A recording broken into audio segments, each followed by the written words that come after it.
Então, a embreagem do carro tá rangindo muito.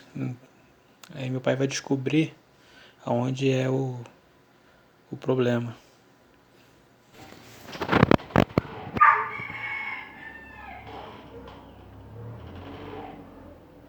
Isso aí, o atuador. O cara queria condenar a caixa, arria a caixa para trocar não sei o que, reparo da caixa, o carro é novo, bem dizer. Falei, não. Mas você usou esse aqui?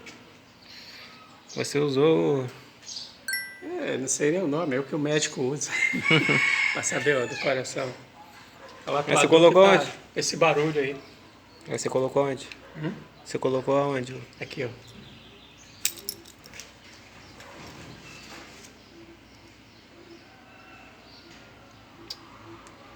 Aqui no atuador.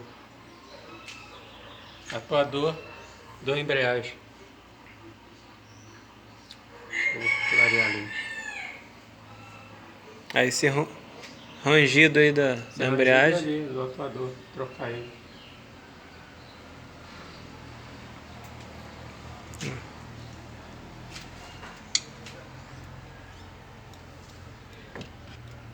Olha lá. Aqui em cima. Não dá pra ver não, vai? Tá. Ah, lá embaixo. Não, aqui, ó. Ali, ó.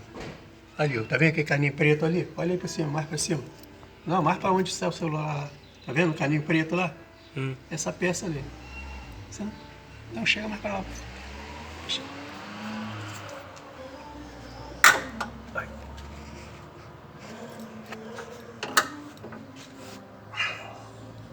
Olha lá. O atuador que é lá.